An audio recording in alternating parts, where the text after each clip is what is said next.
வணக்கம். திருப்பூரூர் முருகன் துணை. நீண்ட நாள் ஆகிப்போச்சு வீடியோ போட்டு. நான் கொடுக்குற வீடியோ கடைசி வரைக்கும் பாருங்கள், சப்ஸ்கிரைப் பண்ணுங்கள். ஏதாவது தெரியாத விஷயத்தெல்லாம் கேட்டுங்க. ஜாதக சம்மந்தப்பட்ட விஷயம், கைரேகை சம்மந்தப்பட்ட விஷயம், திருமண தடங்களுக்கு என்னென்ன நடக்குது, செவ்வாய் தோஷம்னா என்ன, செவ்வாய் தோஷம் எப்படி பார்க்கறது, செவ்வாய் தோஷத்தை சரி பண்ணுறது எப்படி அப்படின்றத இந்த வீடியோவில் நான் சொல்ல போகிறேன். கவனமாக கடைசி வரைக்கும் பாருங்கள், தெரிஞ்சுக்கங்க. அதுக்குண்டான பரிகாரத்தை செஞ்சு நல்லா இருங்க. செவ்வாய் தோஷன்றது எப்படி பார்க்கறது? ஒரு ஜாதகத்தை நீங்கள் கையில் எடுத்த உடனே லக்னம்னு சொல்லி ஒன்று இருக்கும். அந்த லக்னத்துலேருந்து 2, 4, 7, 8, 12 செவ்வாய் இருந்தால் தோஷம். அதே மாதிரி சுக்கிரன்லேருந்து 2, 4, 7, 8, 12 செவ்வாய் இருந்தால் தோஷம். சந்திரன்லேருந்து 2, 4, 7, 8, 12 இருந்தால் தோஷம். இந்த 3 கிரகத்தை வச்சும் செவ்வாய் தோஷத்தை நீங்கள் கண்டுபிடிச்சிக்கலாம். சரி, செவ்வாய் தோஷம் இருந்துடுச்சு, அதுக்கு பரிகாரம் என்ன அப்படின்னும் போது பரிகாரத்தை நான் கடைசியாக சொல்கிறேன். இப்போ செவ்வாய் தோஷம் இருந்தால் என்னென்ன தொல்லை கொடுக்கும் அப்படின்னா, ஆணுக்கும் செவ்வாய் தோஷம் இருக்கணும், பெண்ணுக்கும் செவ்வாய் தோஷம் இருக்கணும். அந்த ஜாதகத்தை தான் திருமணத்தை சேர்த்து வைக்கணும். ஒருத்தருக்கு இருந்து ஒருத்தருக்கு இல்லைன்னா திருமணம் செய்யக்கூடாது. 35 வயசு வரைக்கும் அந்த செவ்வாய் தோஷம் தொல்லையை கொடுக்கும், சண்டை சச்சரவு ஏற்படுத்தும். 2ன்னா குடும்பத்தில் கலாட்டம் ஆகும், 7ன்னு சொன்னால் கலத்திர விஷயத்தில் கலாட்டம் ஆகும், 8ன்னு சொன்னால் கர்ப்பப்பை சம்மந்தப்பட்ட தொல்லைகளை கொடுக்கும், மன வருத்தத்தை கொடுக்கும். 12ன்னு சொன்னால் வீடு வாசல் கட்டுறதுல சண்டை வரும். அதனால் அதை கரெக்டாக பார்த்துக்கணும். இப்போ செவ்வாய் தோஷத்தை சரி பண்ணக்கூடிய முறைகள் அப்படின்னா, கந்த சஷ்டி கவசம் படிக்கணும். சஷ்டி கவசம் படிக்கிறது, முருகனுக்கு செவ்வாய்க்கிழமை ஆனால் நெய் தீபம் ஏற்றி வணங்கிட்டு வரும்போது குறைஞ்சிரும். அப்படி நிறைய வசதி இருக்குது அப்படின்னா, சிகப்பு கலரில் பசு எங்கே இருக்குன்னு சொல்லி பார்த்து அதுக்கு கோதுமையில் செய்யப்பட்ட ரொட்டியும் வெல்லமும் கொடுக்கணும். பசுக்கு அகத்திக்கீரை கொடுக்கணும், எறும்புக்கு ரவை சக்கரை போடணும்.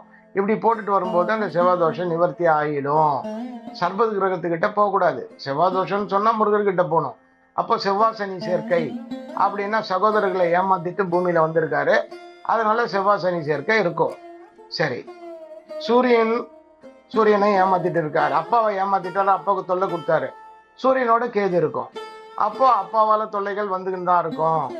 சரி, ஒரு பெண்ணை ஏமாத்திட்டாரு, அப்போ மனைவியால உங்களுக்கு தொல்லை வரணும் அப்படின்னா சுக்கிரன் சனி சேர்க்கை இருக்கும், சுக்கிரன் ராகு சேர்க்கை இருக்கும். அப்போ அதெல்லாம் நிவர்த்தி பண்ணிக்கணும். நீங்கள் இதெல்லாம் தெரியாமையே ஐயோ எனக்கு தோஷம் இருக்குது, தோஷத்தில் நம்ம எதுவும் பண்ண முடியல அப்படின்னா, கெட்ட கிரகங்கள் 7ல் உட்கார்ந்தாச்சு அப்படின்னு சொன்னால் திருமணம் சுணங்கிடும். செவ்வாய் தோஷத்தினால கடன் தொல்லை ஜாஸ்தியாகும், கடன் வாங்குவார், மருத்துவ செலவாகும். அது எத்தனை வயசு வரைக்கும்? 35 வயசு வரைக்கும் தொல்லை கொடுக்கும். அந்த 35 வயசுக்கு மேலே ஃப்ரீ ஆகும். அதனால செவ்வாய் தோஷம் பார்க்குறவங்க யாராக இருந்தாலும் நல்ல ஜோதிடம் பார்க்கக்கூடியது, நல்ல நிபுணராக இருக்கக்கூடியவங்க யாரோ அது மாதிரி ஆளை பார்த்து நீங்கள் கொடுத்து சரி பண்ணிக்கணும். ஜாதகத்தை அமிச்சாதானே, என்கிட்ட எத்தனையோ ஜாதகம் வருது, நான் பார்க்குறேன், இதெல்லாம் உங்களுக்கு சொல்லித்தரேன். இது எதாவது இருந்ததுன்னா எனக்கு ஃபோன் பண்ணி கேளுங்க, என்னை தொடர்பு கொள்ளுங்க, நான் உங்களுக்கு பார்த்து அனுப்புகிறேன். ஏன் அது மாதிரி ஆகுது? திருமணத்தால் தடை வருதா? அதுக்கு தனியாக இருக்குது. இப்போ குழந்தைங்க பிறக்காம இருக்கா? சரி, குழந்தைங்களால தொல்லை ஏற்படுதா? அதுக்கு எந்த கிரகத்தால் ஆகுது அப்படின்னு நீங்கள் ஜாதகத்தை பார்த்தா தான் தெரியும். செவ்வாய் தோஷத்தினுடைய விளக்கம் நிறைய இருக்கு. நீங்கள் செவ்வாய் தோஷத்தை பார்த்துட்டு கரெக்டாக தோஷ நிவர்த்தி பண்ண முடியலன்னா கூட, செவ்வாய்க்கிழமை அன்னைக்கு திருச்செந்தூர் முருகருடைய படத்தை வீட்டில் வச்சு நெய் தீபம் ஏற்றி ஊதுவத்தி ஏற்றி பால் வச்சு அதை வணங்கிட்டு வரும்போது குறைஞ்சிரும். சரி, நான் படிக்கிறதுக்கு வசதி இருக்குதுன்னா டெய்லி தினம் ஒரு முறை சஷ்டி கவசத்தை படிங்க. சஷ்டி கவசம் முழுசாக படிச்சுட்டு விபூதியை வச்சுட்டு தான தர்மங்கள் பண்ணுங்க, நல்லது செய்வார். செவ்வாய் தோஷத்தினால பயப்படாதீங்க.